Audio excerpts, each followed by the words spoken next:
नमो अरिहंताणं नमो सिद्धाणं नमो आयर्याणं नमो वज्रायाणं नमो लोय सव्वसाहुणं एसो पंचानमुकारो सव्वपावपणाशनो मंगलाणं च सव्वेसिं पडमं होय मंगलम् अज्ञानतिमिरान्धानां ज्ञानाञ्जनशलाकया नेत्रमुन्मीलितं येन तस्मै श्री गुरवे नमः। तस्मै श्री गुरवे नमः।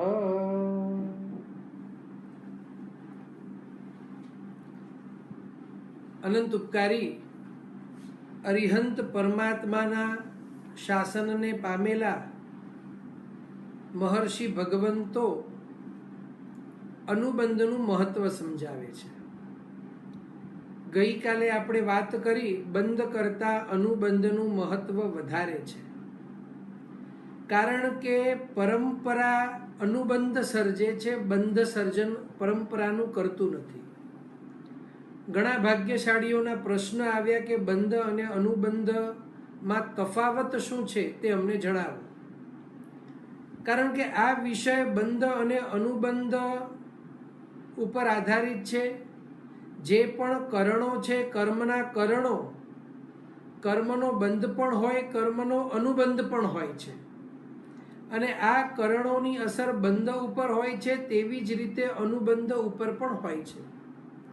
તો બંધ તો સામાન્યથી આપણે બધા સમજતા હોઈએ કે જે કર્મ બંધાય અને ભવિષ્યમાં એ ઉદયમાં આવે, તો જેવું આપણે કર્મ બાંધીએ તેવું કર્મ ઉદયમાં આવે એને આપણે સામાન્યથી બંધ તરીકે ઓળખતા હોઈએ છીએ। આ અનુબંધ શું છે? અનુબંધ ક્યારે બંધાય છે? અનુબંધ ઉદયમાં કેવી રીતે આવે? આ ઘણા બધા પ્રશ્નો ઘણી વખત આપણને મૂંઝવતા હોય છે। અને જેમ મેં પહેલા કહ્યું, પાછું મહત્વ બંધ કરતા અનુબંધનું ઘણું વધારે છે।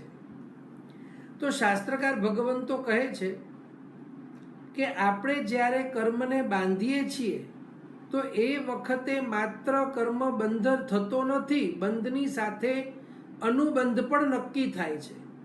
પ્રતિ સમય બંધની સાથે અનુબંધ પણ આપણો નક્કી થાય છે। હવે સૌથી પહેલાં તો આપણે આ વસ્તુને જાણીએ કે બંધનું કાર્ય શું, અનુબંધનું કાર્ય શું। આપણે જે કર્મને બાંધીએ તે કર્મ એની અબાધા કાળની સ્થિતિ પૂર્ણ કરી ઉદયમાં આવે। હવે આ અબાધા કાળ શું છે? અબાધા કાળ એક સ્થિતિ છે કે બંધાયેલો કર્મ એટલો કાળ ઉદયમાં ન આવે, એના પછી ઉદયમાં આવે। સામાન્યથી અબાધા કાળ સ્થિતિને જાણવા માટે એક કેલ્ક્યુલેશન છે। આપ ઘણાના 8 કર્મનો અભ્યાસ થયો હશે, કદાચ ઘણાનો નહીં થયો હોય। બધા 8 કર્મની જે પ્રકૃતિ છે એની ઉત્કૃષ્ટ સ્થિતિ છે, મેક્સિમમ સ્થિતિ। જેમ કે અમુક કર્મોની 20 કોડાકોડી સાગરોપમની સ્થિતિ છે, અમુકની 30 કોડાકોડીની છે। મોહનીય કર્મની 70 કોડાકોડી સાગરોપમની છે। 20 કોડાકોડી સાગરોપમ, 30 કોડાકોડી સાગરોપમ, 70 કોડાકોડી સાગરોપમ, અને આયુષ્યની માત્ર 33 સાગરોપમ છે, મેક્સિમમ સ્થિતિ। આ જે અબાધા કાળ છે, એટલે અત્યારે હું જે કર્મ બાંધું છું એનું અબાધા કાળ કેટલું, ફરી એકવાર જણાવીશ। અબાધા કાળ એટલે કે બંધાયેલો કર્મ જેટલા સમય સુધી, આટલા સમય સુધી ઉદયમાં નહીં આવે એને અબાધા કાળ કહેવાય, અબાધિત, કે આ આટલા સમય સુધી ઉદયમાં આવશે નહીં। તો અહીંયા એવો નિયમ છે કે માની લ્યો આપણે કોઈ કર્મની સ્થિતિ 1 કોડાકોડી સાગરોપમની બાંધી, 1 કોડાકોડી સાગરોપમ, તો 1 ગુણ્યા 100 એટલે કે 100 વર્ષ। કોઈક જીવ મોહનીય કર્મની સ્થિતિ જેમ કે 70 કોડાકોડી સાગરોપમની બાંધે, તો જેટલા કોડાકોડી સાગરોપમની સ્થિતિ બાંધે ગુણ્યા 100 કરવાનો। જો મોહનીય કર્મની સ્થિતિ 70 કોડાકોડી સાગરોપમની બાંધી તો 70 ગુણ્યા 100 એટલે કે 7000 વર્ષ। એટલે અબાધા કાળ જે છે એ મિનિમમ 100 વર્ષ છે અને મેક્સિમમ 7000 વર્ષ છે. સામાન્યથી આપણે જે કર્મ બાંધીએ એ કર્મ 100 વર્ષ સુધી ઉદયમાં આવતો નથી, અને માટે જ વર્તમાનમાં આપણું જે આયુષ્ય છે તે આયુષ્ય બહુ નાનું છે. મોટે ભાગે 100 વર્ષથી અંદર કોક જ ભાગ્યશાળીઓ એવા હોય છે જે 102, 103, 104, 5, 6 વર્ષ સુધી પહોંચતા હોય છે.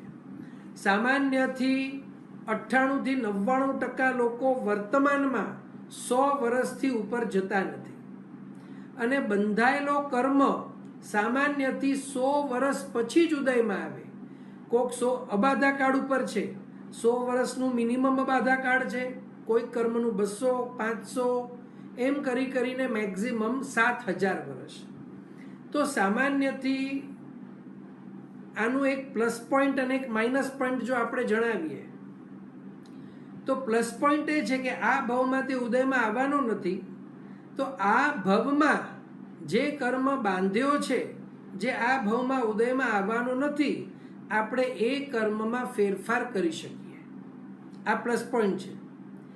માઇનસ પોઈન્ટ એ છે કે આ ભવમાં બંધાયેલા કર્મના ફળો જે આપણને નથી મળતા, એના કારણે મોટા ભાગે ઘણા લોકો કર્મમાં વિશ્વાસ પણ નથી કરતા. જ્યારે મોટા મોટા આયુષ્ય હોય છે, લાખ વર્ષના, 1000 વર્ષના, આપણે જોઈએ છીએ પરમાત્મા મહાવીર સ્વામીનું આયુષ્ય 72 વર્ષનું હતું, પાર્શ્વનાથ ભગવાનનું આયુષ્ય 100 વર્ષનું હતું, ત્યાર પછી નેમિનાથ ભગવાનનું આયુષ્ય એ 300 વર્ષનું હતું, અમિચ્છામી દુક્કડમ 1000 વર્ષનું હતું, એનાથી આગળ 10,000 વર્ષ, એમ કરતાં કરતાં પ્રથમ તીર્થંકર આદિનાથ ભગવાનનું આયુષ્ય 84 લાખ પૂર્વ. તો એ ભવોમાં કેવું બનતું એ કાળમાં, આ ભવમાં બંધાયેલા કર્મો આ જ ભવમાં ઉદયમાં પણ આવતા. અબાધા કાળ 7000 વર્ષનું છે, એનો અર્થ એ નથી કે 7000 વર્ષમાં બધા કર્મ ઉદયમાં આવી જ જાય. આ તો મિનિમમ છે. જો વ્યક્તિ 70 કોડાકોડી સાગરોપમની સ્થિતિનું મોહનીય કર્મ બાંધે તો કર્મનું અબાધા કાળ 7000 વર્ષનું છે, પછી કર્મ 8000 વર્ષે પણ ઉદયમાં આવી શકે, 9000 વર્ષે પણ ઉદયમાં આવી શકે, અને એના પછી પણ ઉદયમાં આવી શકે. પણ જો મોહનીય કર્મની સ્થિતિ જીવ, જો એક વસ્તુ આપનું કહેવા માંગુ છું, આ વિષય થોડો અઘરો છે અને મને એવું લાગે છે કે આમાં બહુ ધીરે ધીરે જઈએ તો સારું, કારણ કે જે ભાગ્યશાળીઓના કર્મગ્રંથ આદિનો અભ્યાસ થયો હશે એમને તો સમજાશે, પણ જે વ્યક્તિનો આ કર્મગ્રંથ આદિનો કદાચ અભ્યાસ નહીં હોય તો એમને સમજવામાં થોડીક મુશ્કેલી જશે. એટલે ફરી એકવાર હું રિપીટ કરીશ, 8 કર્મો, અને આપણે બધાએ સાંભળ્યું છે કે 8 કર્મોમાં સૌથી વધારે ભયંકર કોઈ કર્મ હોય તો તે મોહનીય કર્મ છે. અને આત્મા જ્યારે એ મોહનીય કર્મ બાંધે છે તો ગઈકાલે મેં આપને કહ્યું, આત્મા પ્રદેશથી કર્મ બાંધે, આત્મા રસથી કર્મ બાંધે છે, આત્મા પ્રકૃતિથી પણ કર્મ બાંધે છે, અને સ્થિતિ પણ બાંધે છે. તો કર્મ બાંધતી વખતેની સ્થિતિ નક્કી થાય છે. 1 કોડાકોડી સાગરોપમ, 2 કોડાકોડી સાગરોપમ, 3 કોડાકોડી સાગરોપમ. એ મોહનીય કર્મની મેક્સિમમ સ્થિતિ જે છે એ 70 કોડાકોડી સાગરોપમની છે. એટલે જીવ જો 70 કોડાકોડી સાગરોપમ બાંધે તો એ કર્મનું અબાધા કાળ છે 7000 વર્ષ, 70 × 100. વ્યક્તિ જો 40 કોડાકોડી સાગરોપમ બાંધે સ્થિતિ તો અબાધા કાળ 4000 વર્ષનો. એટલે કે એ કર્મ 4000 વર્ષ સુધી ઉદયમાં આવે નહીં, એના પછી ક્યારે પણ આવી શકે. હવે વાત આપણે પાછા બંધ અને અનુબંધ ઉપર આવીએ. આપણે જ્યારે કર્મ બાંધીએ છીએ ત્યારે બંધ અને અનુબંધ બંને નક્કી થાય છે તેવી આપણે વાત કરી. બંધનું કામ શું અને અનુબંધનું કામ શું, પહેલા આપણે એ જોઈએ. આપણો આત્મા જ્યારે કર્મને બાંધે છે, એ કર્મ ઉદયમાં આવે છે તો બંધનું જે કાર્ય છે, જો આપણે શુભ કર્મ બાંધ્યું હોય તો શુભ ફળ આપે, અશુભ કર્મ બાંધ્યું હોય તો અશુભ ફળ આપે. એટલે સીધી ભાષામાં આપણે જો કહીએ, જો પુણ્ય કર્મ બાંધ્યું હોય તો આપણને ભૌતિક સુખ સામગ્રી આપે, જો પાપ કર્મ બાંધ્યું હોય અને એ કર્મ જ્યારે ઉદયમાં આવે તો આપણને કષ્ટ, પ્રતિકૂળ સાધનો, આ બધું આપણને પ્રાપ્ત થાય. આ તો થયું બંધ. હવે અનુબંધ શું છે? આ અનુબંધ બહુ ઇમ્પોર્ટન્ટ એટલા માટે છે કારણ કે બંધ તો ઇમિડિયેટ નેક્સ્ટ ભાવમાં ફળ આપીને છૂટો થઈ જાય. અનુબંધ જે છે એ તો પરંપરા સર્જાવે, સુખની પરંપરા કાં તો દુઃખની પરંપરા, આ અનુબંધ ઉપર આધારિત છે. હવે દાખલા તરીકે બંધ સાથે અનુબંધ થયો તો અનુબંધ એ વાત નક્કી કરે કે બંધાયેલું પુણ્ય અથવા તો પાપ જ્યારે ઉદયમાં આવશે, બરોબર સમજજો, અત્યારે બંધ અને અનુબંધ બંને થયું.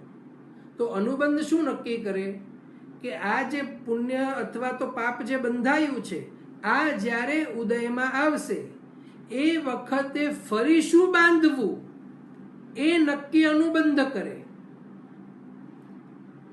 આપણે એના નામોને સમજવાનો પ્રયત્ન કરીએ. અહીંયા પુણ્ય અને પાપની ચતુર્ભંગી કહેવાય, પુણ્ય પાપની ચતુર્ભંગી. આના નામો કોઈકને લખવા હોય તો આપ લખી શકો છો. પુણ્યાનુબંધી પુણ્ય, ચાર ચતુર્ભંગી એટલે ચાર ભાંગા છે, ચાર પ્રકાર છે. પહેલો પ્રકાર છે પુણ્યાનુબંધી પુણ્ય, ત્યાર પછી બીજો પ્રકાર છે પુણ્યાનુબંધી પાપ. પહેલો પ્રકાર પુણ્યાનુબંધી પુણ્ય, બીજો પ્રકાર છે પુણ્યાનુબંધી પાપ,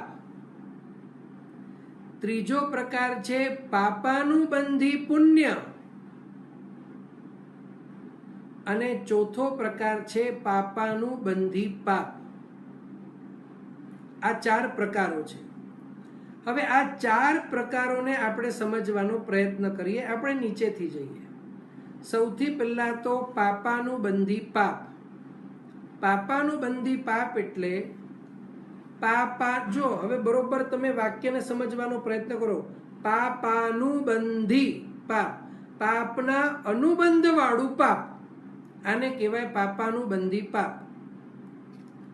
આપણે હિંસા આદિ કરીએ ત્યારે આપણે પાપ બાંધીએ અને એ હિંસા આદિ કરતી વખતે આ હિંસા બહુ સારી છે, હિંસા કરવી જોઈએ, હિંસા કરીને જો જલસા થતા હોય તો કરવા જોઈએ, બહુ વિચારવાનું નહીં, ખાઈ પીને મોજ મજા કરવું, આવો જે ભાવ છે એનાથી બંધ તો પાપનો થાય પણ અનુબંધ પણ પાપનો. એનો અર્થ એ થયો આ પાપ જ્યારે ઉદયમાં આવશે ત્યારે આપણને ભયંકર પીડા આદિ તો આપશે જ, પણ ફરી વખત એ પાપ જ્યારે ઉદયમાં આવશે પાછું બંધ પણ પાછું પાપનું જ કરાવશે.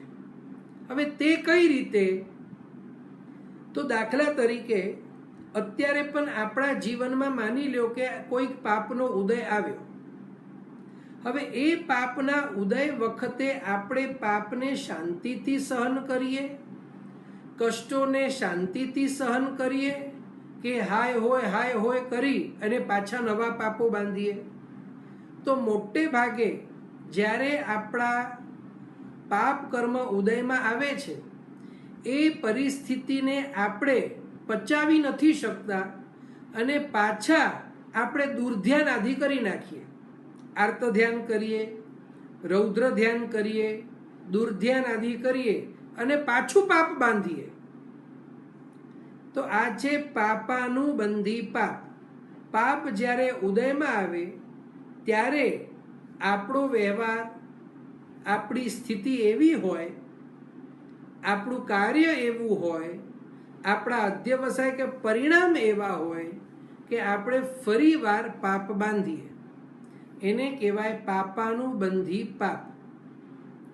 ત્યાર પછી આપણે જોઈએ પાપાનુબંધી પુણ્ય. આ પાપાનુબંધી પુણ્ય એ ખાસ સમજવા જેવું છે. વર્તમાનની અંદર જો જીવ મોક્ષ માર્ગમાં ન હોય તો આ બે જ પ્રકારના તે કર્મ બાંધે છે. બરોબર સમજજો.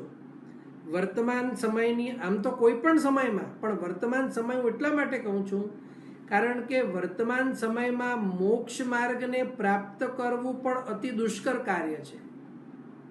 જ્ઞાની ભગવંતો કહે છે સમ્યક દર્શનને પ્રાપ્ત કરવું તો ઘણું દુષ્કર છે, પણ વર્તમાન સમયમાં પાંચમા આરામાં આ ઊંડા અવસર પેઢીમાં આ ભરત ક્ષેત્રમાં અત્યારે જે કાળ છે આ કાળમાં જો જીવ મોક્ષ માર્ગને પણ પ્રાપ્ત કરે, જીવ જો સાચા અર્થમાં વૈરાગ્યને અંશથી પણ પ્રાપ્ત કરે તો જ્ઞાની ભગવંતો કહે છે બહુ મોટું કાર્ય એને કરી લીધું, બહુ મોટી સિદ્ધિ એને મેળવી લીધી, એવી વાત મહાપુરુષો આપણને કરે છે. એનો અર્થ એ થયો કે જ્યાં સુધી મોક્ષ માર્ગ આપણને મળતું નથી ત્યાં સુધી સમજવાનું કે સંસારના દુઃખોની અને સંસારની તલવાર આપણા ઉપર સતત અને સતત લટકી રહી છે. હવે આ ચાર પ્રકારના જે પુણ્ય પાપની જે ચાર પ્રકૃતિની મેં વાત કરી, ચાર ભાંગાઓની મેં વાત કરી, આમાંથી સૌથી પહેલી આપણે વાત કરી પાપાનુબંધી પાપ. બીજી વાત આપણે કરીશું પાપાનુબંધી પુણ્ય. આ પાપાનુબંધી પુણ્ય એટલે શું? તો કે પાપના અનુબંધ વાળું પુણ્ય. આ પાપના અનુબંધ વાળું પુણ્ય એટલે કે આપણે અત્યારે માની લો કે બાંધ્યું પુણ્ય, માની લો આપણે બાંધ્યું પુણ્ય, પણ આપણે જ્યારે આપણે પુણ્ય બાંધીએ છીએ અનુબંધ પાપનો પડતો હોય. મને આપણને એક પ્રશ્ન આવ્યો કે અનુબંધ કોના આધારે નક્કી થાય, તે આપણે આવતીકાલે લેશું. કારણ કે જો બધા જ વિષયો એક દિવસમાં આપણે લઈ લેશું તો ઘણા બધાને નહીં સમજાય, ઘણા બધાને ઉપરથી જશે. એટલે એક એક વાતને ચોખવટ કરવાનો પ્રયત્ન હું કરીશ. તો અનુબંધ કોના આધારે બંધાય એ આખી સંપૂર્ણ વાત આપણે આવતીકાલે કરીશું. પણ અહીંયા અત્યારે અનુબંધ કહેવાય કોને એ આપણે સમજી લઈએ. અત્યારે બંધાયું છે પુણ્ય, પણ મેં જે પુણ્ય બાંધ્યું એ કેવું પુણ્ય બાંધ્યું? તો કે પાપના અનુબંધ વાળું પુણ્ય બાંધ્યું. હવે આ પાપના અનુબંધ વાળું પુણ્ય એટલે એ કેવું હોય? તો હવે આપણે બાંધ્યું તો પુણ્ય છે પણ અનુબંધ પાપનો પડ્યો. એટલે જ્યારે પણ આ બંધાયેલો પુણ્ય ઉદયમાં આવશે, બીજા કે ત્રીજા ભાવમાં જ્યારે પણ આવશે, તો એ વખતે જે પુણ્ય ઉદયમાં આવશે ત્યારે મને સુખ સામગ્રી અવશ્ય આપશે. કારણ કે પુણ્યનું કામ જ છે. પુણ્યનું કામ છે અનુકૂળતા આપે, પુણ્યનું કામ છે ભૌતિક સામગ્રી આપે, પુણ્યનું કામ છે પૈસા આપે, પુણ્યનું કામ છે બધું જ મટીરિયલિસ્ટિક વસ્તુઓ આપણને પ્રદાન કરે. હા, સાથે સાથે પુણ્યનું કામ એ પણ છે કે સારા નિમિત્તો આપે. પુણ્યનું કામ છે કે આપણને સારું પરિવાર મળે, સારા માતા પિતા મળે, સારું સંગ મળે, સારું દેશ મળે. આ બધું જ આપણને જે સારું સારું મળે છે તે બધું પુણ્યથી મળે છે. એટલે આપણે જો પુણ્ય બાંધ્યું હોય તો આપણને સારું મળે. હવે કેટલું સારું મળે એ અગેન ડિપેન્ડ્સ અપોન આપણે કેટલું પુણ્ય બાંધ્યું છે. સામાન્ય પુણ્ય બાંધ્યું હોય તો કોઈ રાજઘરાનું ન મળે, કોઈ શેઠનું ઘર પણ ન મળે.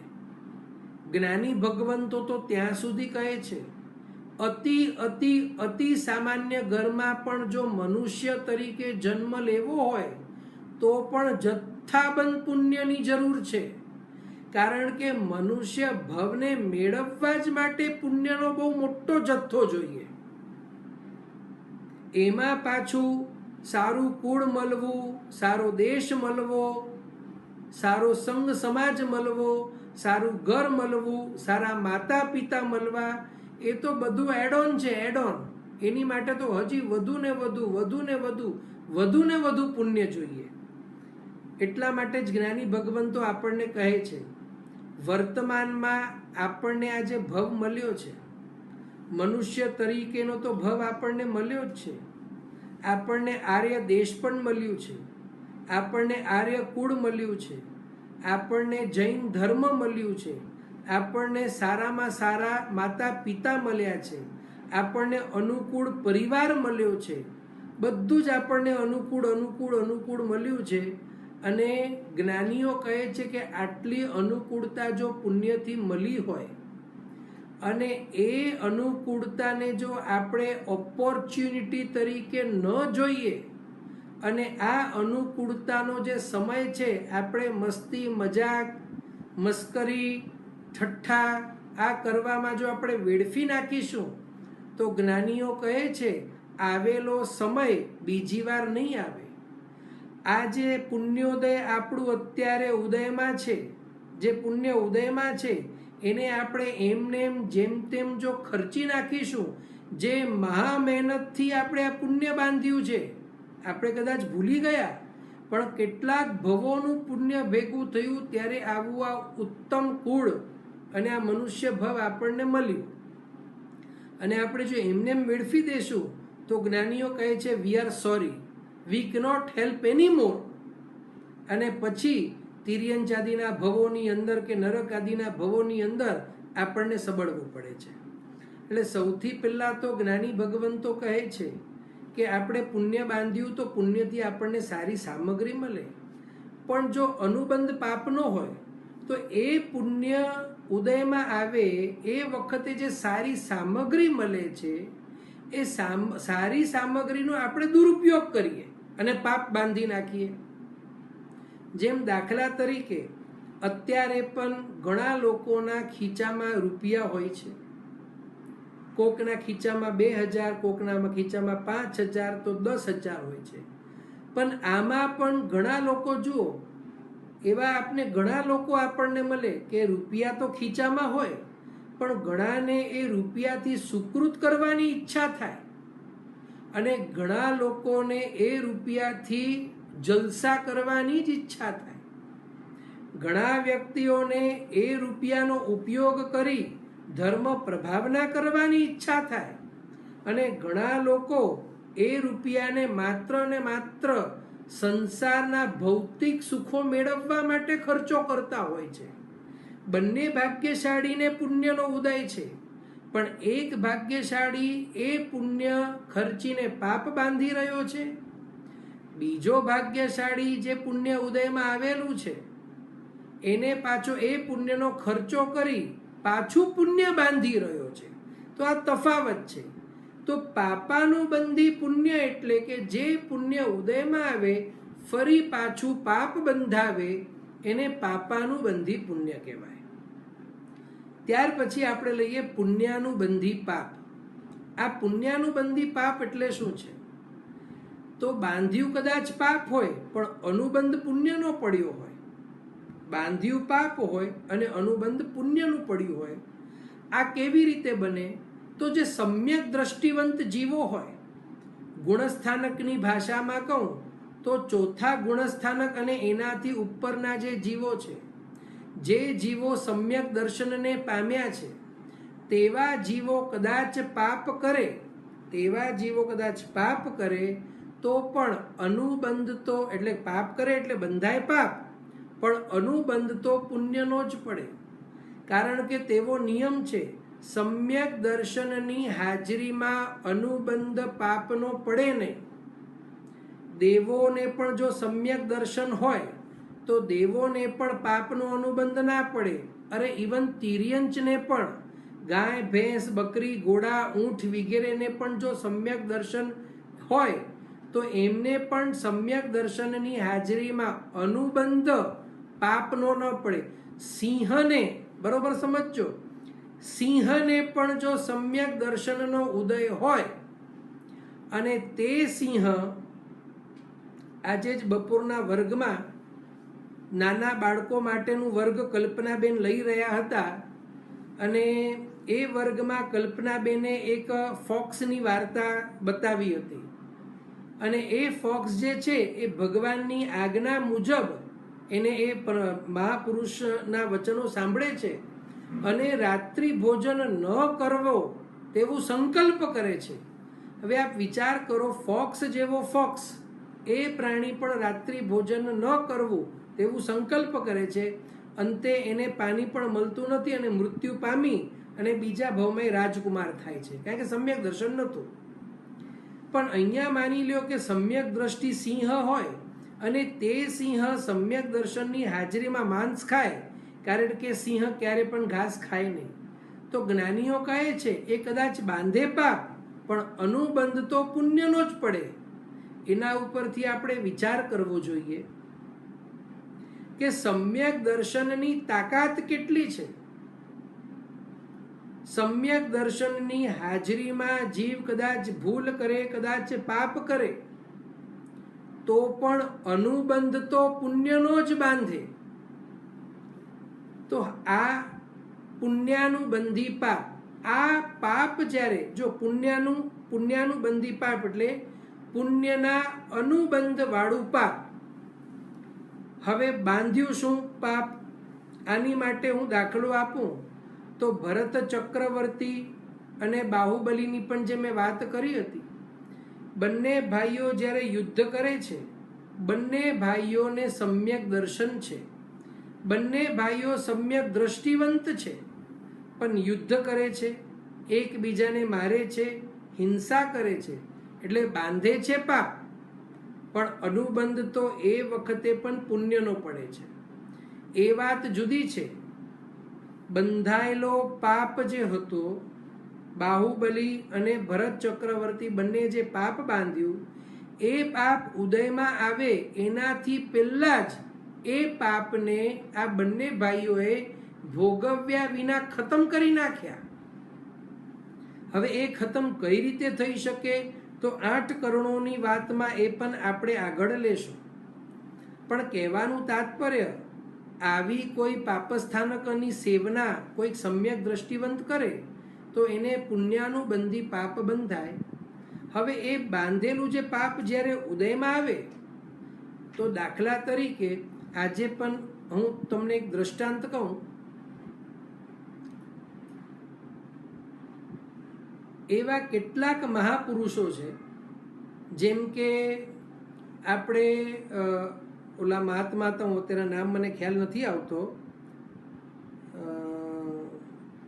જે માથા ઉપર શિષ્યને મારે છે, અત્યારે નામ મને યાદ નથી આવતો, આપણે આગળ વધીએ. ચંદ્રરૌદ્રાચાર્ય. ચંદ્રરૌદ્રાચાર્યની જો આપણે વાત કરીએ તો ચંદ્રરૌદ્રાચાર્ય, એ આખી હું કથા નથી જણાવતો, તો ચંદ્રરૌદ્રાચાર્ય એમના શિષ્યના ખભા ઉપર બેસી અને સંધ્યાકાળે વિહાર કરે છે. શિષ્યનો આગ્રહ હતો. હવે અંધારું થઈ ગયું એટલે શિષ્યને કંઈ બહુ દેખાતું નથી. અંધારું થવાના કારણે શિષ્યને કંઈ બહુ દેખાતું નથી અને શિષ્યનો પગ જે છે એ ખાડામાં પડી જાય એટલે ખભા ઉપર બેઠેલા ચંદ્રરૌદ્રાચાર્ય જે છે એ એમનું આસન જે છે એ અસ્થિર બની જાય, એટલે ક્રોધે ભરાય, ગુસ્સો આવે, એટલે એમને માથા ઉપર મારે. તાજી લોચ હતી, શિષ્યની લોચ તાજી હતી, માથા ઉપર તરત મારે. આટલું કષ્ટ શિષ્ય સહન કરે છે. સ્પષ્ટપણે સમજાય, આટલું કષ્ટ સહન કરવું એટલે પાપનો ઉદય છે, અપેક્ષાએ જોવા જઈએ તો. પણ એ વખતે એમની જે ક્ષમતા છે, એ ક્ષમતા એટલી બધી ઉત્તમ કોટીની છે કે તેઓ ઉત્તમ કોટીનું પુણ્ય બાંધે છે.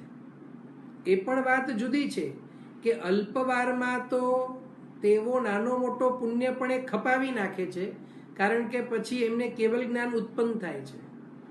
તો પાપાનું પુણ્યાનુબંધી પાપ જે છે, જ્યારે પાપ ઉદયમાં આવે એ પાછું પુણ્ય બંધાવે. તો એ કઈ રીતે બંધાવે? તો જ્યારે વ્યક્તિનું પુણ્યાનુબંધી પાપ ઉદયમાં આવે તો એ પાપની અવસ્થામાં, એ દુઃખની અવસ્થામાં, કષ્ટોની અવસ્થામાં એ વ્યક્તિ કષ્ટોને ખૂબ શાતાપૂર્વક તે સહન કરે છે. અને ત્યાર પછી આવે છે પુણ્યાનુબંધી પુણ્ય. અનુબંધ પણ પુણ્યનું, બંધ પણ પુણ્યનું. તો આમાં જ્યારે પણ પુણ્ય ઉદયમાં આવે ફરી પાછું પુણ્ય બંધાવે. અને આવા તો અનેક દ્રષ્ટાંતો આપણે લઈ શકીએ તેમ છે. પણ હવે આની અંદર જે પાછું સંક્રમણની આપણે વાત કરીએ, આ સંક્રમણકરણ શું છે? તો આપણે જોઈએ સંક્રમણકરણ શું છે. આપણે બે દ્રષ્ટાંતો તો લીધા, પણ હજી આ સંક્રમણકરણને બરોબર અને સારી રીતે સમજવા માટે આપણે ત્રીજો દ્રષ્ટાંત લઈએ, અને તે ત્રીજો દ્રષ્ટાંત છે આવતી ચોવીસીના પ્રથમ તીર્થંકર એટલે કે શ્રેણિક મહારાજાનો આત્મા. શ્રેણિક મહારાજા પદ્મનાભ સ્વામી જે આવતી ચોવીસીના પ્રથમ તીર્થંકર થવાના છે, તેઓ શ્રેણિક મહારાજાનો જ આત્મા છે. શ્રેણિક મહારાજાના ભવમાં તેમને નરકનું આયુષ્ય કેમ બાંધ્યું એ કથા પ્રાય કરીને લગભગ આપણને બધાને ધ્યાનમાં હશે. એમને જ્યારે ભગવાન પણ નહોતા મળ્યા શ્રેણિક મહારાજાને, એમને હજુ તો અનાથી મુનિનો પણ ભેટો ન થયો હતો. એનાથી પૂર્વે તે શ્રેણિક મહારાજા જંગલમાં શિકાર કરવા જાય છે, અને એ શિકાર કરવા જ્યારે ગયા ત્યારે એમને એક બાણથી ગર્ભવતી હરણીને માર્યું. ગર્ભવતી હરણીને એમને માર્યું તો એ રાજી થયા, પણ જ્યારે એમને જોયું કે હરણી, કારણ કે મારતી વખતે એમને ખ્યાલ નહોતો કે હરણી ગર્ભવતી છે, એમને તો ફક્ત મારી દીધું, અને હરણી જે હતી તે પૂરે દિવસે હતી. એટલે જેવું હરણીને તીર લાગે છે, હરણી નીચે પડે છે, અને એ હરણીના ગર્ભમાં રહેલો બાળક એ તડફડી અને જન્મ લે છે, અને એ પણ મૃત્યુ પામે છે. આપણે આ પ્રસંગ પણ સાંભળીએ તો આપણા કદાચ રૂવાટા ઊભા થઈ જાય. પણ તે વખતે શ્રેણિક મહારાજાને ખૂબ આનંદ થયો. સૌથી પહેલાં તો એમને તીર ચલાવ્યું ત્યારે પણ આનંદ હતો, પણ જ્યારે ખબર પડી કે એક તીરથી મેં બે જીવોને હણ્યા છે, એમનો આનંદ હજુ વધારે વધી ગયો. તો જ્ઞાની ભગવંતો કહે છે એ વખતે એમને પાપાનું બંધી પાપ બાંધ્યું. બરોબર સમજજો, પાપાનું બંધી પાપ એમને બાંધ્યું. એ વખતે એમનું આયુષ્ય પણ બંધાયું, નરકમાં એમને જવું પડ્યું. પણ એમને કર્મ બાંધ્યું તું પાપાનું બંધી પાપ.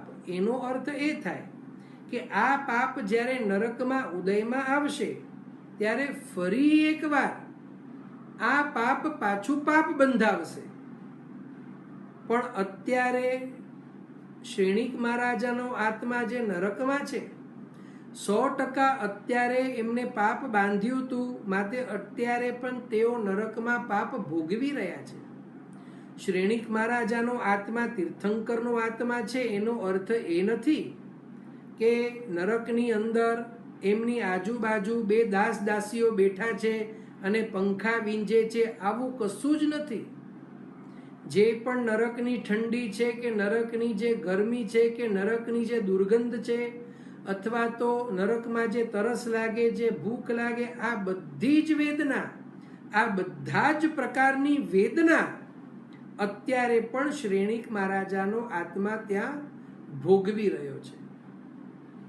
પણ એમનું જે અનુબંધ હતું પાપનું, તે અનુબંધ એમનું પુણ્યમાં સંક્રમિત થઈ ગયું છે. જ્યારે ભગવાન એમને મળ્યા, જ્યારે અનાથી મુનિ શ્રેણિક મહારાજાને મળ્યા, ત્યારે એમને એ વખતે શ્રેણિક મહારાજા ધર્મ પામ્યા. ત્યાર પછી ભગવાન મળ્યા, અને ત્યાર પછી તો એમને જે ધર્મ સ્વીકાર્યો, ધર્મ અંગીકાર કર્યો, સમ્યક દર્શનને પામ્યા. અરિહંત પરમાત્માની જે ભક્તિ કરી છે, અરિહંત પદની જે ભક્તિ કરી છે, એ જ ભવમાં જુઓ ખાસ સમજવા જેવું છે. હજુ તો એમને અમુક વર્ષો પહેલા નરકનું આયુષ્ય બાંધ્યું છે, અને અમુક વર્ષોમાં જ એમને તીર્થંકર નામ કર્મ નિકાચિત કર્યું. આ ધર્મની તાકાત છે. અને તીર્થંકર નામ કર્મ નિકાચિત કરવું આ કાંઈ સહેલું કામ નથી. એની માટે અંદરનો પરિણામ કેટલો શુદ્ધ હોવો જોઈએ, અધ્યવસાય અંદરના કેટલા બધા શુદ્ધ હોવા જોઈએ.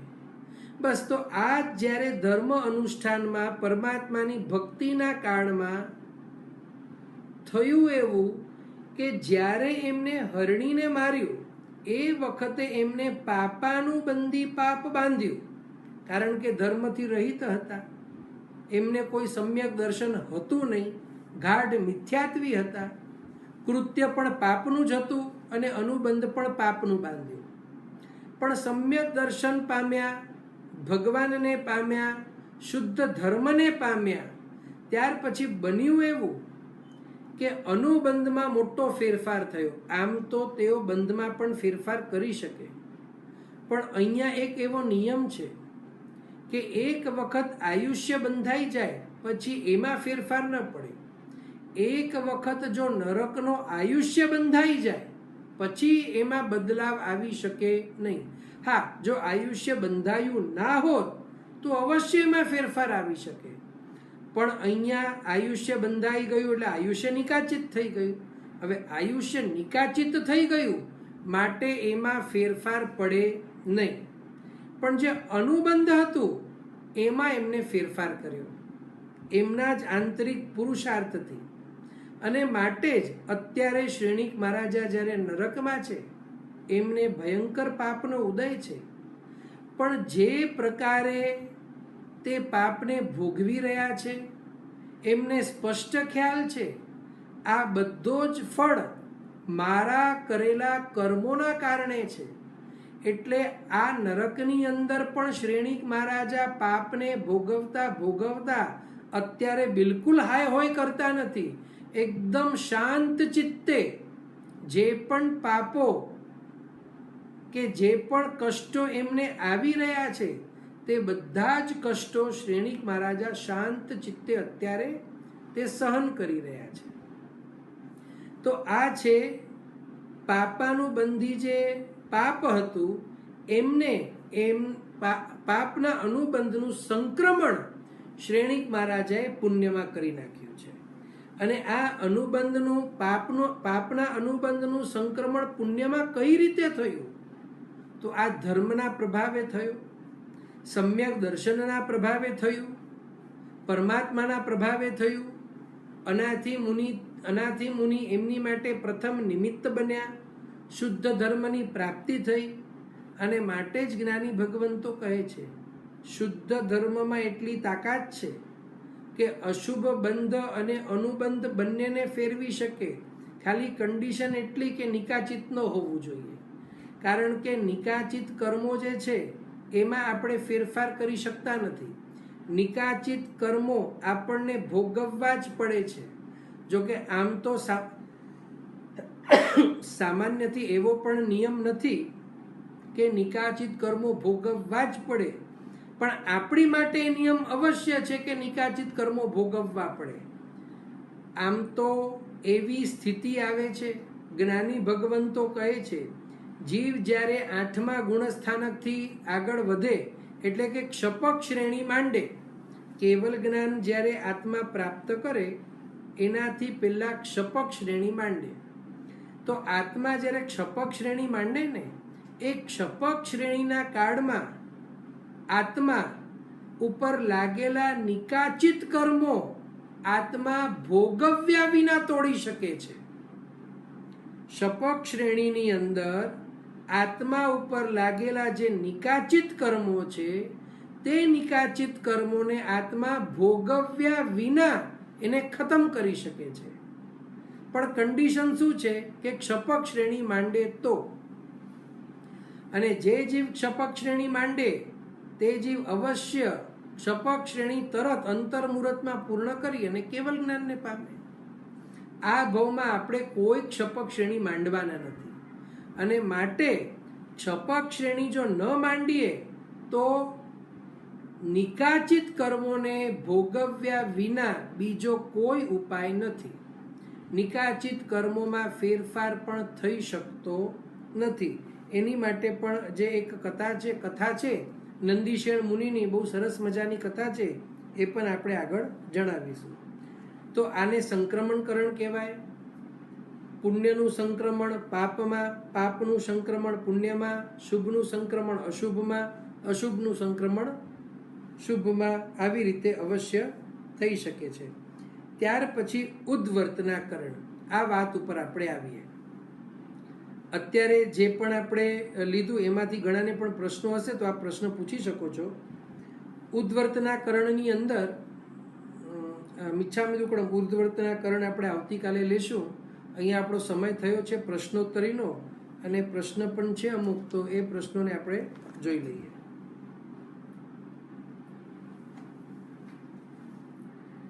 પ્રશ્ન છે ઇન્દિરાબેન સંગોઈનો. આપણે સમૂહમાં જે ધર્મ કાર્યો કરીએ તો એનું ફળ આપણને સમૂહમાં કેવી રીતે મળે? દાખલા તરીકે સમૂહમાં આપણે જે જાપ વગેરે કરીએ તે. ઇન્દિરાબેન, સમૂહમાં આપણે જે આરાધના કરીએ એનું ફળ આપણને સમૂહમાં જ મળે, પહેલાં તો એવો કોઈ નિયમ નથી. આપણે જે સમૂહમાં આરાધના કરીએ એનો ફળ સમૂહમાં પણ મળી શકે, એનો ફળ આપણને છૂટે છૂટો પણ મળી શકે. સમૂહમાં જ મળે એવો નિયમ નથી. આપનો અહીંયા જે પ્રશ્ન છે કે સમૂહમાં કઈ રીતે મળે, તો એના ઉત્તરમાં હું એમ જણાવીશ કે સૌથી પહેલાં તો એ ધર્મ આરાધના કરતી વખતે સમૂહમાં પુણ્ય બાંધ્યું કેવું છે? પાપાનુબંધી પુણ્ય બાંધ્યું છે કે પુણ્યાનુબંધી પુણ્ય બાંધ્યું છે? એમાં પણ પાછું એવું હોય કે માની લ્યો કે શ્રી સંઘમાં સમૂહમાં આપ જ્યારે આરાધના કરો છો, અને માની લ્યો કે આપ 100 જણા આરાધના કરો છો, અને 100માંથી પહેલાં તો એ આરાધનામાં બધા પુણ્ય જ બાંધે એવો પણ નિયમ નથી. કારણ કે ઘણા તો ખાલી આવવા ખાતર આવ્યા હોય, એમને કોઈ અંદરથી રસ હોય નહીં, તો માત્ર શુભ કાર્યમાં જોડાઈ જાય એટલા માત્રથી પુણ્ય બંધાઈ જાય એવું પણ નથી. હા, પણ ખરા અર્થમાં જે ધર્મ આરાધના કરવા આવ્યા હોય એ બધા પુણ્ય બાંધે છે, પણ એમાં બધાનો અનુબંધ પુણ્યનો પડે એવો નિયમ નથી. કારણ કે જે મોક્ષ માર્ગ પામેલા હશે કે સમ્યક દર્શન, એમાંથી જ માની લ્યો કે કોઈ એકાદ બે પામેલા હોય તો તેઓ અનુબંધ પુણ્ય નો કરે, બાકીના તો અનુબંધ પાપ નો કરે. હવે આ સમૂહમાં કદાચ ભેગા થાય તો ઘણી વખત જુઓ, પુણ્ય તો સમૂહમાં પણ ઉદયમાં આવે. અત્યારે લોકો ક્રૂઝમાં જાય છે તો સમૂહમાં ક્રૂઝમાં જાય છે. અત્યારે લોકો વર્લ્ડ ટૂર ઉપર જાય, ફરવા જાય તો સમૂહમાં ફરવા જાય છે. તો સમૂહમાં પુણ્ય ઉદયમાં આવે છે, ઉદયમાં નથી આવતું તેવું નથી. અને એવું તો ઘણી રીતે સમૂહમાં પુણ્ય ઉદયમાં પણ આવી શકે, પણ તાત્પર્ય એ છે આવે જ તેવો નિયમ નથી. અને માની લ્યો કે સમૂહમાં કોઈ બધા વ્યક્તિઓ આરાધના કરે છે તો બધાનું પુણ્ય એક સરખું જ બંધાય એવો પણ નિયમ નથી. કારણ કે દેખીતી ક્રિયા ભલે એક જેવી છે, પણ બધા જ આત્માઓના પરિણામ જુદા જુદા હોય, બધા જ આત્માઓના અધ્યવસાયો જુદા જુદા હોય, બધા જ આત્માઓના ભાવો જુદા જુદા હોય, બધા જ આત્માઓનું તત્વ સંવેદન જુદું જુદું હોય. તો એના આધારે પણ પુણ્ય કર્મ જે બંધાય છે એમાં ખાસ કરીને મેં જે 4 પ્રકાર કયા, એમાં જે રસબંધ છે એમાં પણ તફાવત પડે છે. તો તફાવત પડે તો એવું પણ બની શકે કે આખું ગ્રુપ પછી ભવિષ્યમાં એક સાથે પુણ્યનો ઉદય આવ્યો એટલે એમને શાતા અનુભવાય છે, તો જે અધિક પુણ્ય બાંધ્યું છે એમને અધિક શાતાની સામગ્રી, અધિક અનુકૂળ સામગ્રી એવું બધું મળી શકે. એવી જ રીતે પાપ પણ જો સમૂહમાં થતું હોય તો પાપ પણ સમૂહમાં ઉદયમાં આવી શકે, આવે જ એવો એકાંત નિયમ નથી. અને પાપ જો આપણે સમૂહની વાત કરીએ તો ભૂકંપ વગેરે આવે છે, ત્યાર પછી કેટલા બધા વાવાઝોડાઓ વગેરે આવે છે, અને કેટલી બધી એક સાથે તબાહીઓ પણ આપણે જોઈએ છીએ ને, એક સાથે લોકો મૃત્યુ વગેરે પણ પામે છે. એટલે પાપ અને પુણ્ય સમૂહોમાં ઉદયમાં આવી શકે એમાં અમને વાંધો નથી, પણ આવે જ એવો કોઈ નિયમ નથી. ત્યાર પછી બીજો પ્રશ્ન છે નેહાબેન મારુનો. કયા કષાયોમાં પુણ્ય બંધાય? કષાય મૂળથી 4 પ્રકારના છે: ક્રોધ, માન, માયા અને લોભ. આ 4 કષાયથી પાપ પણ બંધાય, આ 4 કષાયથી પુણ્ય પણ બંધાય. ક્રોધથી પાપ પણ બંધાય, ક્રોધથી પુણ્ય પણ બંધાય. માનથી પાપ પણ બંધાય, માનથી પુણ્ય પણ બંધાય. માયાથી પાપ પણ બંધાય, માયાથી પુણ્ય પણ બંધાય. લોભથી પાપ પણ બંધાય, લોભથી પુણ્ય પણ બંધાય. કદાચ આ મારો જવાબ મને લાગે છે આપમાંથી 80%ના મગજમાં નહીં બેસે, પણ આ મારો જવાબ નથી, આ જ્ઞાની ભગવંતોનો જવાબ છે, શાસ્ત્રના કોટેશન છે. હવે કઈ રીતે આપણે એના ઉપર આવીએ? સૌથી પહેલા તો 2 પ્રકારના મૂળ કષાયો છે. આ 4 પ્રકારના કષાયો તો ખરા જ, ક્રોધ, માન, માયા અને લોભ, પણ એના પણ 2 મૂળ મુખ્ય પ્રકાર છે. એક છે પ્રશસ્ત કષાય અને બીજું છે અપ્રશસ્ત કષાય. પ્રશસ્ત કષાય એટલે કે જે કષાય પ્રશંસનીય છે એને કહેવાય પ્રશસ્ત કષાય, અને બીજું અપ્રશસ્ત કષાય એટલે કે જે કષાય અપ્રશંસનીય છે, જેની પ્રશંસા આપણે કરી ન શકીએ, જે પ્રશંસનીય કે વખાણવા લાયક નથી, તેવા કષાયો. જ્ઞાની ભગવંતો કહે છે પ્રશસ્ત કષાયથી પુણ્ય બંધાય છે, અપ્રશસ્ત કષાયથી પાપ બંધાય છે. બરોબર સમજજો. પ્રશસ્ત કષાય, જે કષાયો વખાણવા યોગ્ય છે, જે કષાયો વખાણવા લાયક છે, એનાથી પુણ્ય બંધાય છે. જે કષાયો વખાણવા યોગ્ય નથી, જે કષાયો વખાણવા લાયક નથી, એનાથી પાપ બંધાય છે. પણ આ વાત સાંભળી અને ઘણાને પ્રશ્ન થશે, કષાયો વખાણવા લાયક કેવી રીતે હોઈ શકે? આ તો શક્ય જ નથી કે કષાયો વખાણવા લાયક હોય. પણ જ્ઞાનીઓ કહે છે તેવું નથી, કષાયો પણ વખાણવા લાયક હોઈ શકે. દાખલો, સામાન્યથી આપણે ક્રોધ કહીએ, અને આપણે એવું જ સાંભળ્યું છે કે ક્રોધ ન કરાય, ક્રોધ ભયંકર કષાય છે, ક્રોધ આપણને ડૂબાડી દેશે, ક્રોધ આમ કરશે, ક્રોધ પાપ બંધાવશે. પણ જ્ઞાની ભગવંતો આવું નથી કહેતા. જ્ઞાની ભગવંતો તો કહે છે જીવ ક્રોધથી નરક તુલ્ય પાપ પણ બાંધી શકે. બરોબર સમજજો. નરકમાં જવા માટે જે પાપ, જે કર્મ જોઈએ તેવું કર્મ પણ જીવ ક્રોધથી બાંધી શકે. આગળ જતા જ્ઞાનીઓ કહે છે દેવલોકમાં જવા માટે જે પુણ્ય જોઈએ તે પુણ્ય પણ આત્મા ક્રોધથી બાંધી શકે. હવે આપણે એને હજી ઊંડાણથી સમજવાનો પ્રયત્ન કરીએ. એક્ઝામ્પલ, માની લ્યો એક ગુંડો છે. હવે ગુંડો જે છે એને એના એરિયા ઉપર એને દાદાગીરી કરવી છે, એને વર્ચસ્વ રાખવું છે પોતાનું. અને માની લ્યો કે એ જ્યારે દાદાગીરી કરે ત્યારે કોઈક બીજો વ્યક્તિ આવીને એની સામે થાય અને ગુંડાને કહે કે તમે દાદાગીરી નહીં કરો, અમે પોલીસમાં કમ્પ્લેન કરીશું. તો એ ગુંડો શું કરે?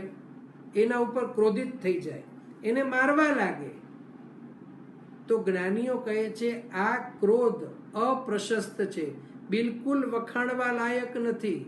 કારણ કે આ ગુંડો અત્યાચાર કરે છે, ખોટા કારણે ક્રોધ કરે છે, નકામું છે, એ કોઈ ઉપયોગી નથી. એટલે એને અપ્રશસ્ત ક્રોધ આપણે કહી શકીએ. હવે પ્રશસ્ત ક્રોધનો દાખલો શું? તો દાખલા તરીકે માની લ્યો આપણા ઘરમાં કોઈ યુવાન વ્યક્તિ કે યુવાન દીકરો રાતના ઘરે દારૂ પીને આવે, તો આપણને શું કરવાનું? આપણે એમ કહેવાનું, બેટા અમે તો પરમાત્મા મહાવીરના અનુયાયી છીએ, ભગવાને ના પાડી છે ક્રોધ કરવાની, એટલે બેટા તને જે ફાવે તે કર, તને દારૂ જેટલું પીવું હોય 2 પેક 3 પેક સુખેથી પી, અમે તારા ઉપર ગુસ્સો નહીં કરીએ, ભગવાને તો ના પાડી છે. તો મારે એટલું જ કહેવું છે, આવું ભગવાને કંઈ કહ્યું જ નથી.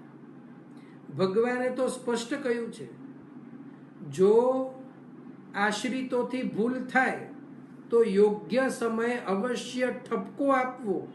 સામાન્ય ઠપકાથી ન સમજે તો લાલ આંખ જે છે લાલ ચોળ કરી એના ઉપર ગુસ્સે પણ થવું, અને એનાથી પણ જો કામ ન બને તો કદાચ આગળ જઈને એક બે તમાચા આપવા પડે તો તે પણ આપવા.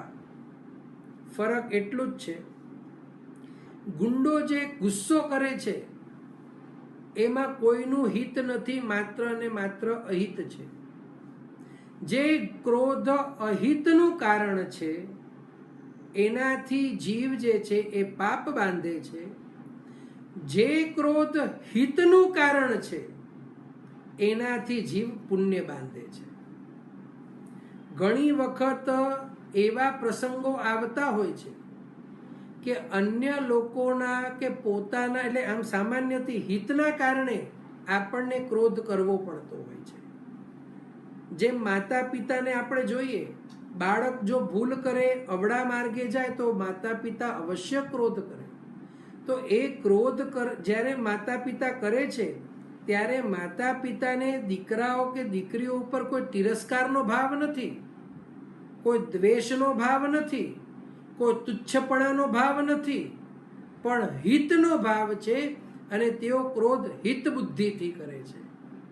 તો જ્ઞાની ભગવંતો કહે છે હિત બુદ્ધિથી કરાતું કશાય એ પ્રશસ્ત કશાય છે, અને તેવો કશાય પુણ્ય બંધનું કારણ છે. અને જે કશાય અહિતનું કારણ છે, પોતાના આત્માનું અહિત કરે, અન્યના આત્માનું અહિત કરે, તે બધું જ પાપ બંધનું કારણ છે, એવું મહાપુરુષો આપણને જણાવે છે. અત્યારે આપણે પ્રસંગ લીધો છે ક્રોધનો. ચલો, ક્રોધમાં તો સમજાયું કે ક્રોધ હિતનું કારણ બની શકે. માન, માયા અને લોભ આ પણ શું હિતનું કારણ બની શકે? તો જ્ઞાની કહે છે જ્યાં માન કરવાથી હિત થતું હોય, જ્યાં માયા કરવાથી હિત થતું હોય, જ્યાં લોભ કરવાથી હિત થતું હોય, તો ચોક્કસ ત્યાં પણ આ કરવાથી આત્મા, આવા પ્રશસ્ત કશાયો કરવાથી આત્મા અવશ્ય પુણ્ય બાંધે. હું આગળ એટલું જણાવીશ, પુણ્ય કશાયથી જ બંધાય. હવે આપણે આગળ આ વાતને જરાક બરોબર ઊંડાણથી સમજીને આ વાતો ચોખવટ કરવી એટલા માટે પણ અનિવાર્ય છે. અત્યાર સુધી આપણે એ જ સમજતા હતા કે કશાયોથી માત્ર પાપ બંધાય. તો પ્રશ્ન આવે, જો કશાયોથી પાપ બંધાય તો પુણ્ય કશાયના અભાવમાં બંધાવવું જોઈએ. બરોબર સમજજો. જો માત્ર કશાયથી પાપ જ બંધાય તો પુણ્ય જે છે એ કશાયના અભાવમાં બંધાવવું જોઈએ. અને કશાયનો સંપૂર્ણ અભાવ કોને હોય? તો કે વિતરાગીને હોય. જે વિતરાગી હોય એમને બિલકુલ કશાય હોય નહીં. પણ કર્મગ્રંથનો જેમને અભ્યાસ કર્યો છે એમને પણ ખ્યાલ હશે, વિતરાગીને પુણ્યબંધ જ નથી હોતો. મેં આપને પહેલાં જ કહી, પુણ્ય પ્રકૃતિઓ ક્યાં છે? 8 કર્મમાંથી પુણ્ય પ્રકૃતિ કયા કર્મમાં છે? તો એક તો વેદનીય કર્મમાં પુણ્ય પ્રકૃતિ છે, નામ કર્મમાં પુણ્ય પ્રકૃતિ છે, અને ગોત્ર કર્મમાં પુણ્ય પ્રકૃતિ છે. જ્યારે વિતરાગીને અથવા તો કેવળ જ્ઞાની ભગવંતોને નામ કર્મની એક પણ પ્રકૃતિનો બંધ હોતો નથી, ગોત્ર કર્મની પ્રકૃતિનો બંધ હોતો નથી. વેદનીય કર્મમાં માત્ર એમને શાતા વેદનીય હોય છે, પણ એ શાતા વેદનીય પણ કેવું હોય તો કે રસ વિનાનું હોય. એ જે શાતા વેદનીય પણ જે કેવલ જ્ઞાની ભગવંતો બાંધે છે એમનું ફળ એમને ના મળે. એક સમય બાંધે, બીજા સમય ભોગવે, ત્રીજા સમય ખરી જાય. એટલે કશાયની હાજરીમાં જ પુણ્ય બંધાય. બસ એટલું તફાવત છે. અપ્રશસ્ત કશાય પાપ બંધાવે, પ્રશસ્ત કશાય પુણ્ય બંધાવે.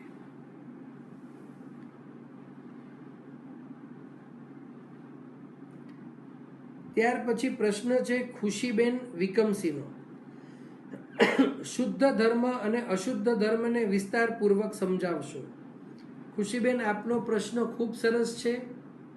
અને આ પ્રશ્નનો જવાબ મેળવવો જ જોઈએ. જ્યાં સુધી શુદ્ધ ધર્મ કે અશુદ્ધ ધર્મનો ભેદ ના સમજાય ત્યાં સુધી આત્મા અધ્યાત્મ માર્ગમાં પ્રવેશ પણ ન કરી શકે. આગળ વધવાની તો દૂરની વાત, પણ અત્યારે આપણી પાસે સમય ઓછો છે. અત્યારે માત્ર 1 જ મિનિટ આપણી પાસે છે. એટલે આ પ્રશ્ન, કારણ કે આપે કહ્યું છે જવાબ પણ વિસ્તારપૂર્વક આપજો, તો આ પ્રશ્ન અવશ્ય આપણે આવતીકાલે લેશું. ત્યાર પછી પ્રણામ. મોક્ષ માર્ગમાં આવેલો જીવ અનંતાનુબંધી કર્મ બાંધી શકે? ખુલાસો કરવા વિનંતી. હા, બાંધી શકે. અનંતાનુબંધી કશાયનો ઉદય મોક્ષ માર્ગમાં આવેલા જીવને હોય, સમ્યક દ્રષ્ટિવંત જીવ સમ્યક દર્શન પામે. સમ્યક દર્શનની હાજરીમાં અનંતાનુબંધી કશાયનો ઉદય પણ ના હોય અને અનંતાનુબંધી કશાયનો બંધ પણ ના હોય. પણ મોક્ષ માર્ગ જે છે એ સમ્યક દર્શનની પૂર્વ ભૂમિકા છે. એટલે કે મોક્ષ માર્ગમાં જે પ્રવેશ કરેલો હોય એને પણ અનંતાનુબંધી, ત્યાર પછી પ્રત્યાખ્યાની અને અપ્રત્યાખ્યાની અને સંજ્ઞાવલન, આ 4 પ્રકારના કશાયો હોય છે. બાકીના પ્રશ્નો આપણે આવતીકાલે લેશું. અહીંયા અત્યારે આપણો સમય પૂરો થયો છે. આજે આપણે અહીંયા વિરામ કરીએ. જીન આજ્ઞા વિરુદ્ધ કંઈ પણ કહેવાયું તો મિચ્છામિ દુક્કડમ. સર્વ મંગલ માંગલ્યમ સર્વ કલ્યાણ કારણમ પ્રધાનમ સર્વધર્માણમ જૈનમ જયતિ શાસનમ.